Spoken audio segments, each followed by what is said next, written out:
Hello everyone, I am Dr. Arijit Banerjee, consultant to public health. Today in this video we will discuss on problems in pancreas and gallbladder related diseases. In the previous videos I have discussed on fatty liver, non-symptomatic liver problems and IBS. You can watch those videos. The link is in the description. So let's move to today's topic. But before that, to get medical research based latest information, subscribe the channel and press the bell icon so that you won't miss any update.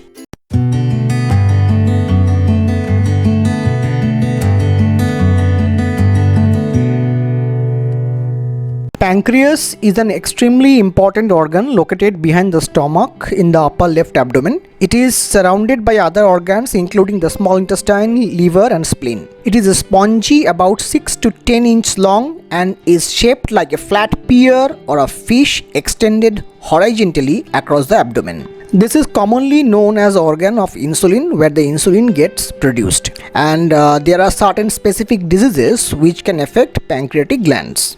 So what are those conditions? There are three common conditions: are acute pancreatitis, chronic pancreatitis and pancreatic cancer. Let's move about the acute pancreatitis first. Acute pancreatitis is nothing but sudden inflammation and swelling of the pancreatic gland. What can cause this? Acute pancreatitis is due to sudden insult of the pancreatic organ, commonly by excess alcohol intake or gallbladder stones which are dropping into the bile pipe and touching the pancreas, sometimes excess lipid, excess triglycerides, excess calcium. All of this can cause inflammation of the pancreas, that is called acute pancreatitis. So what can be done if somebody got acute pancreatitis, and how do we suspect? If you have sudden severe abdominal pain, especially if it is going to the back, we suspect acute pancreatitis. You may start vomiting, you may feel very unwell with it. Normal painkiller doesn't work in that cases. So please do not neglect, consult the nearest doctor as early as possible. So from doctor's point of view, when we suspect acute pancreatitis, we do examination and see where is the location of the pain, type of the pain and all. Then we recommend for serum amylase and lipase, which is a simple blood test which can give a very good information whether the patient have pancreatitis or not. So acute pancreatitis is diagnosed, then next step would be look for the cause immediately, especially the risk factors like alcohol intake or gallbladder stones or calcium being high or cholesterol being high. We have to check those risk factors. If these are present, that need to be addressed, and most of the time the patient need to admit in the hospital for treating pancreatitis in the form of giving pancreatic rest like kneel by mouth, giving heavy fluids and other medications. Sometimes treating the cause like a removal of gallbladder or pancreatic stones, and sometimes common bile duct stones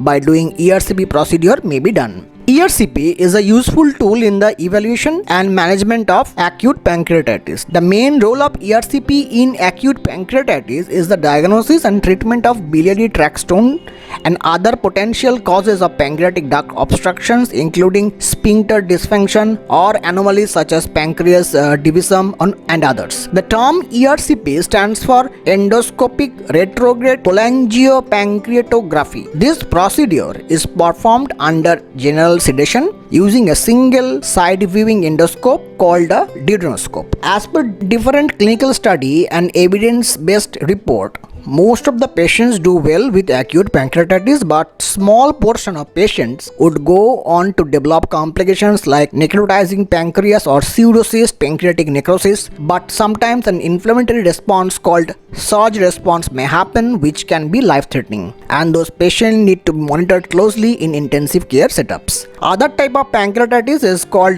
chronic pancreatitis. Let's move to that. Now, one of the myth is the chronic pancreatitis is sometimes or something more dangerous than the acute. But the matter of fact is chronic means this has been having for a long period of time and doesn't mean it is more dangerous than the acute. Sometimes acute is much more dangerous than chronic, and chronic pancreatitis could be because of again regular alcohol intake, or sometimes tropical pancreatitis, especially in Indian subcontinent because of the environmental changes in pancreatic gland in form of calcifications. That is called chronic calcified pancreatitis. Sometimes patient get abnormal genes which can lead to genetic hereditary pancreatitis. In addition to this, patient might affected by the pancreatitis without any reason. So how do we identify? If somebody is having long-standing abdominal pain that is radiating to the back, we suspect chronic pancreatitis and evaluate appropriately. Simple tests like ultrasound abdomen, CT scan can tell us the patient have chronic pancreatitis or not. If the patient have pancreatic duct stone, they can be removed by ERCP by doing endoscopic method.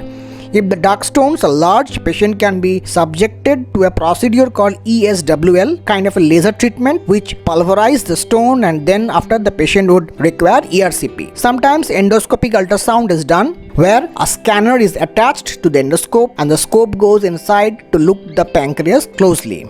So we can understand that pancreatitis is an extremely important condition. If you got severe abdominal pain, going to the back, vomiting, feeling unwell, do consult specialist straight away to take treatment and minimize your risk factors. Thank you. Take care.